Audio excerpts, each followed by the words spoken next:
नमस्कार, स्वागत है आप सभी का हमारे इस विशेष कार्यक्रम में। नमस्कार दर्शकों, लोकतंत्र की खूबसूरती चुनाव प्रक्रिया मानी जाती है और जो मतदाता होता है जी वो भाग्य विधाता होता है। जी जी सही बात। निर्वाचन प्रक्रिया के समय ही पता चलता है कि क्या एक मतदाता को कि उसकी हैसियत क्या है। स्थिति है। सारे प्रत्याशी जब उसके समक्ष आकर के नतमस्तक होते हैं और याचना करते हैं अपने मत की, जी जी तब उसे ये लगता है कि हमारी भी कोई अहमियत है। जी। आज चुनाव का अवसर है, जी लेकिन यह अवसर अधिवक्ताओं के चुनाव का है। जी जी उत्तर प्रदेश का गोरखपुर जिला जी इस समय सर्वव्यापी है। सभी लोग इस जनपद को जानते हैं। जी योगी आदित्यनाथ का गृह जनपद है, जी तो यहाँ की गतिविधियों पर सबकी नज़र होती है। जी पूरा प्रदेश जानना चाहता है कि गोरखपुर में क्या हो रहा है। जी जी तो Gorakhpur civil court bar association का चुनाव हो रहा है जी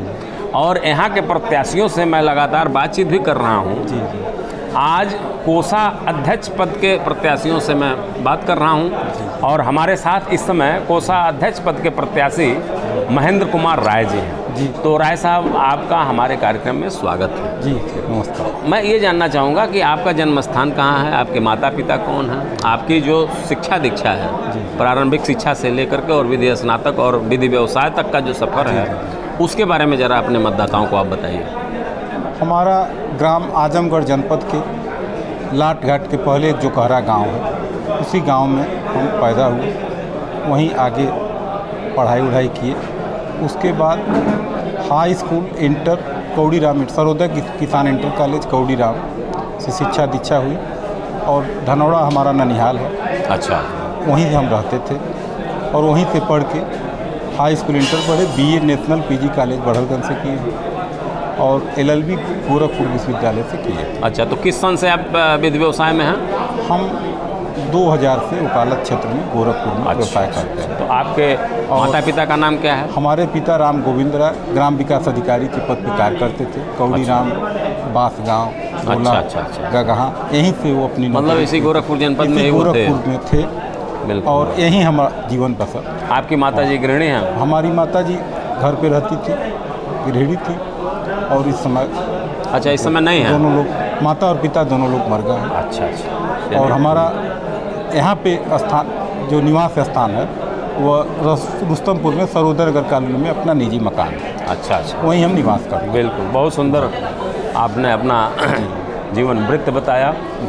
अब मैं ये जानना चाहूँगा कि जैसे आप कोषाध्यक्ष पद के प्रत्याशी हैं, तो कोषाध्यक्ष पद को ही आपने क्यों चयन किया? कहाँ से आपके अंदर ये भावना जागृत हुई कि मैं कोषाध्यक्ष पद का चुनाव लड़ूं और उस क्षेत्र में मैं कुछ बेहतर कार्य कर सकूं?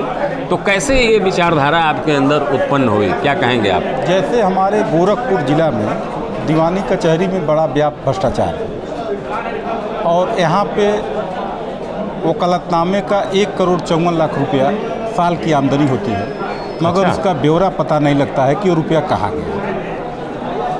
गया वो रुपया। कहीं कोई इसका जो है, तो इसका तो लेखा जोखा बार एसोसिएशन कराती है, मगर कोई जो है उसका यहाँ कोई मतलब नहीं है उसका। अच्छा।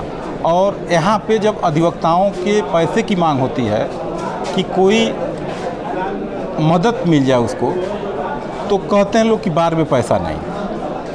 पहली प्राप्त तो बहुत सारी लिस्ट जारी होती है और जिसको आवश्यकता नहीं रहती वो पैसा पा जाता है, जिसको आवश्यकता रहती है वो पैसा नहीं पाता। तो ये अव्यवस्था दूर करने की ट्रीस आपके अंदर हमारे अंदर यह है कि कम से कम वहाँ पे जाएं, कुछ जनता को बताएं कि भाई इतना पैसा आ रहा है, इस मद में इतना रुपया खर्च होना चाहिए, इस मद में इतना रुपया खर्च होना चाहिए। तो मैं इसीलिए इस पद पे चुनाव लड़ रहा हूँ। बिल्कुल। बस हमारा यही मंशा है कि गोरखपुर में जो अधिवक्ता मान लीजिए मर गया, तो उसके परिवार को कम से कम कुछ रुपए चाहे। ऐसा ना रहे कि 1,00,000 रुपया भी देने के लिए यहाँ पे व्यवस्था नहीं। बिल्कुल। जैसे आप इसके पूर्व भी बार एसोसिएशन का चुनाव लड़ चुके हैं, किसी पद पर आप रहे हैं? 2011 में कार्यकारिणी का चुनाव लड़ा था। बिल्कुल। उसके 14 साल बाद फिर मैं चुनाव लड़ रहा इस हूं। मैदान में अब कोई बात नहीं। देखते तो देखते गोरखपुर की स्थिति को हम परेशान हो गए। मतलब गोरखपुर सिविल कोर्ट की स्थिति हाँ, एकदम तंग आ चुके हैं, कहिए कि मतलब भ्रष्टाचार का एकदम सीमा खत्म हो गया। को बिल्कुल बिल्कुल बिल्कुल। उत्तर प्रदेश में 75 जिलों में सबसे खराब जिला माना जाएगा तो गोरखपुर जिला माना जाएगा हमारे दृष्टिकोण कोस्ट और जनता के जो भी हो, बाकी हमारे दृष्टिकोण। बिल्कुल, यहाँ पे बिल्कुल। उत्तर प्रदेश में 35 जिले ऐसे हैं जहाँ पे मृतक अधिवक्ता के परिवार को 2 से 5 लाख रुपए दिया जा रहा है। अच्छा, 35 जिले, बाकी हमारे जिले में 1 लाख रुपए के भी लिए भी मतलब परेशान होना पड़ रहा है कि भाई 1 लाख मिल जाए। अच्छा अच्छा, बड़ा सही जानकारी आप, बिल्कुल गुड़ जानकारी आप एकत्रित किए हैं जी। तो आपके मन में चुनाव लड़ने से पहले ये सारी बातें आई जी। कि ये जितनी पीड़ा आप जो आपने बताया, जी। जितनी कमियां आपने गिनाया, इन सारी कमियों को दूर करने की इच्छा जागृत हुई जी। और आपने प्रत्याशिता अपनी निवेदित कर दिया। तो क्या है आपकी कार्य योजना? किस तरह से अगर आपको यहाँ का मतदाता अपना कोषाध्यक्ष बना लेता है जी। तो आपकी कार्य योजना क्या है, बताइए। हमारी योजना यह है, मृतक अधिवक्ता के परिवार को 2 लाख रुपए देने की व्यवस्था कराएंगे। बिल्कुल आयुष्मान कार्ड में जुड़वाने की व्यवस्था, बिल्कुल। अधिवक्ता प्रोटेक्शन बिल को लागू कराने के लिए लखनऊ तक प्रयास करेंगे। बार एसोसिएशन के पीछे मोटरसाइकिल स्टैंड के व्यवस्था कराएंगे। उसके बगल में एक महिला टॉयलेट की व्यवस्था कराएंगे। बिल्कुल, ये हमारे मन की जो बात है। अधिवक्ता के वकालतनामे के पैसे से ग्रुप इंश्योरेंस की व्यवस्था कराएंगे और मात्र 200 रुपये देने पे 5 लाख का बीमा हो रहा है। बहुत सुंदर। उसको कराने के लिए हम मन में सोचे हैं अपने। उत्तर प्रदेश के 75 जिले के अध्यक्ष और मंत्री का सम्मेलन करा के आयुष्मान कार्ड के लिए लखनऊ में माननीय मुख्यमंत्री जी का घेराव कराएंगे कि हमको किसी तरीके से आयुष्मान कार्ड से जोड़ दिया जाए। बस यही हमारी मांग है और अधिवक्ता चैम्बर के लिए प्रयास करेंगे।